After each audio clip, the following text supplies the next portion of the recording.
Hello, my friends. My name is Raymond Giovanni. I wanted to comment on what Phil Robertson from the Duck Dynasty people commented for I think it was GQ magazine. I mean, I'm just, to be honest with you, I'm fed up with the attacks on gay people. I'm a straight man. I have a lot of gay friends. I have family members who are gay. Some of them recently have gotten married in their state, and they're living beautiful lives. I'm really happy for them that they finally can openly enjoy their lives together. Here's the problem that I think is affecting, or it's going to continue to affect us. All these people are quoting the Bible for their arguments against gay people, and saying that it's a sin, that it's the Word of God that said it, that it's not them, that it's God that said it. A little bit of an education on what the Bible is. What the Bible, all the Bible is a group of writings that was chosen by Emperor Constantine over 300 years after the alleged birth of Jesus Christ. And I say alleged because there is debate of whether this Jesus even existed. There's not even a body now that to prove that he existed. Like you could say there was a tomb for here are the remains of Jesus. There are no remains that I know of, and that nobody has found. So that nobody, no evidence. That there's a lot of circumstantial evidence. I choose to believe that there was a guy named Jesus, and that he did a lot of good stuff. But and that's a choice.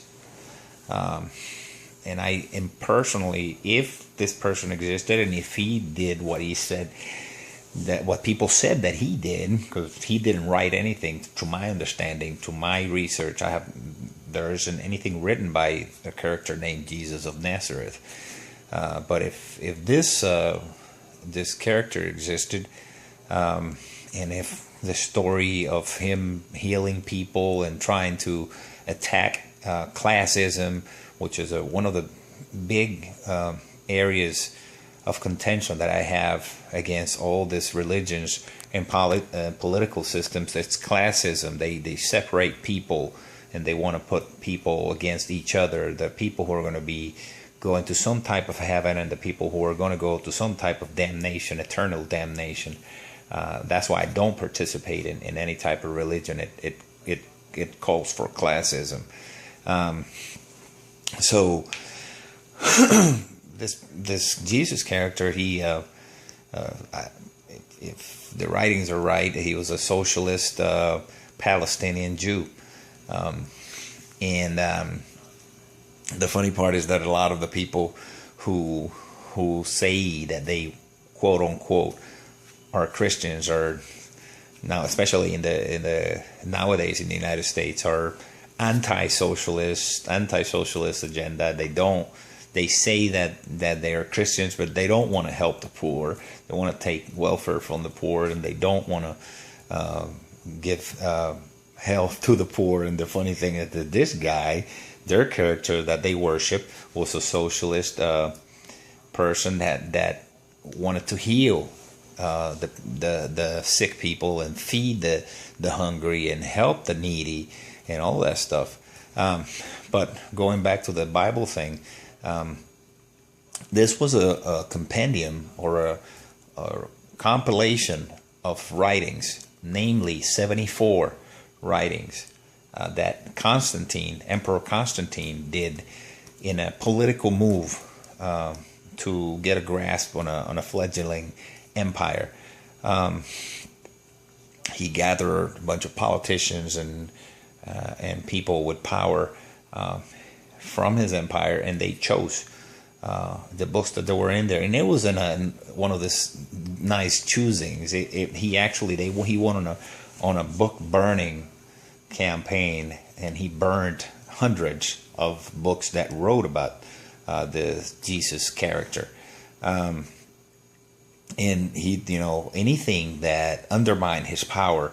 Now, there's this story that he ran a PR campaign, like he was sick and he converted to Christianism and all that stuff. That's not true. He was a politician, like we have politicians today. He was a genocidal maniac, and as all this Roman emperors, all they did was basically go into a territory, massacre everybody, enslave them, and tax them. That's how the Roman Empire survived, and this religion, Christianity, flourished through the slaves. Now, he chose he chose the books that went in the Bible. Now, the Catholic Church, they kept the version, the Constantine version of the Bible, of these books, and then the Protestant Church took about 8 of them away and kept 66 books.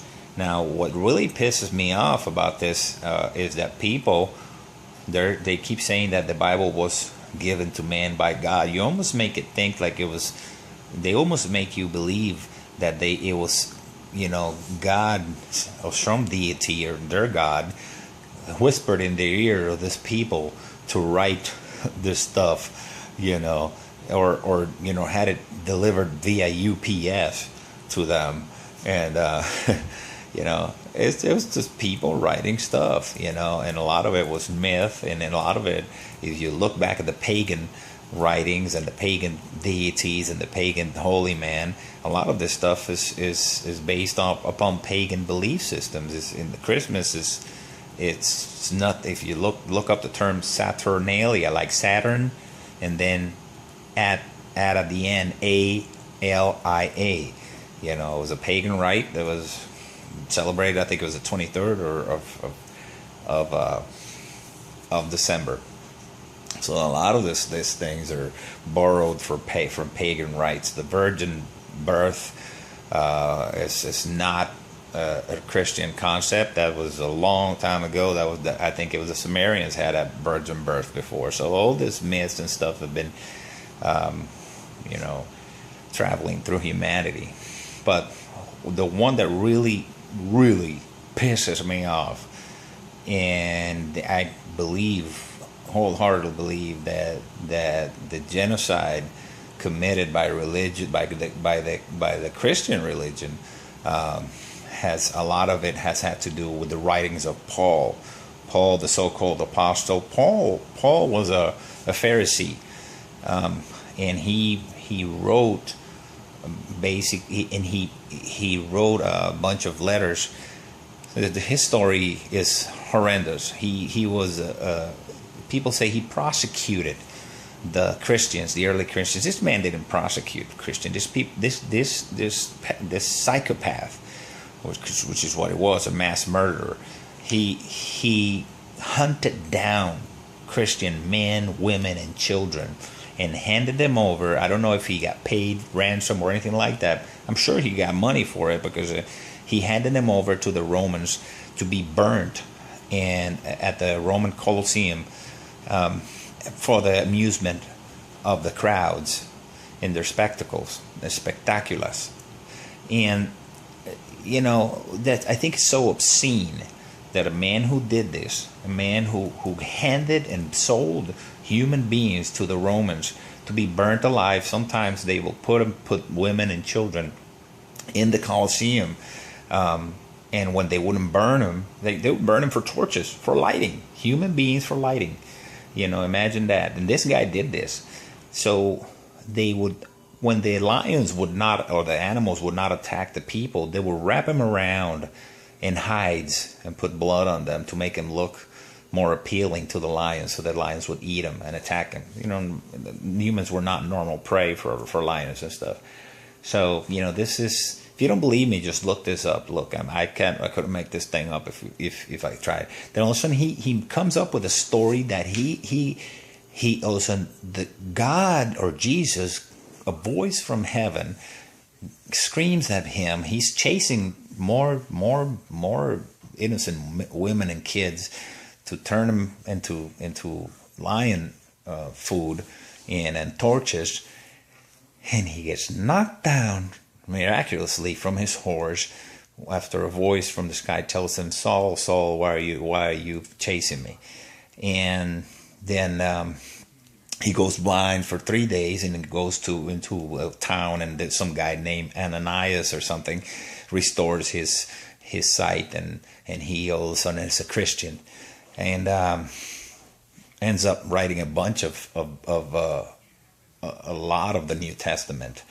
If you ask me, it was a political move to try to appease the Jewish people in the Roman Empire, because there was a lot of conflict, and so to include him in this new Christianity, and Constantine saw that the movement had grown strong in 300 years since Christianity came to be, and so in a political move to seize and try to keep the empire from collapsing, which was collapsing already, he saw that a lot of the people were adopting Christianity. It started from the bottom, grassroots, from the slaves mostly, and I don't understand how can people preach and judge people based on the writings of a genocidal mass murderer like Paul from the Bible. You know, he goes on to write and to condemn people because they lay down with men, and he says that this people should, I think it's Corinthians or Romans, one of them, and his letters to Corinthians or Romans, telling them that if, you know, condemning all these people to hell, that they're the drunkards, people that, you know, alcoholics, are all of a sudden, according to Paul, the psychopath mass murderer, you know, that all of a sudden is a Christian. These people with alcoholism are not going to heaven. So you mean to tell me that people who are sick from a mental and physical illness called alcoholism, they're not going to you know, to heaven? And people who were born and made and born, they were born gay. Okay, that if you're saying that there's a God, and this God makes people and makes them born, and boop boop, there they are, and you know, they're born. Okay, so this God is making them and condemning them to hell. What a fucking scumbag. You know, who would do such a thing? You know, so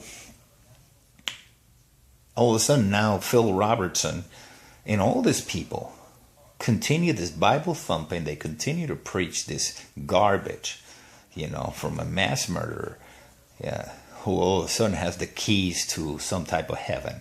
Please, you know, if there was a God, if there was a Jesus, and if what they say about him is true, this guy wanted nothing to do with classism, and this guy loved everybody, and his love was unconditional.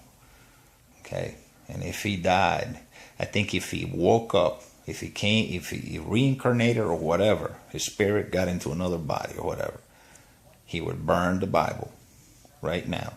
He would set up a bunch of people to record his sermons on YouTube and start over and start teaching about unconditional love. So to Mr. Phil Robertson, you're wrong, man. And I'm not going to watch your program anymore. I'm sorry.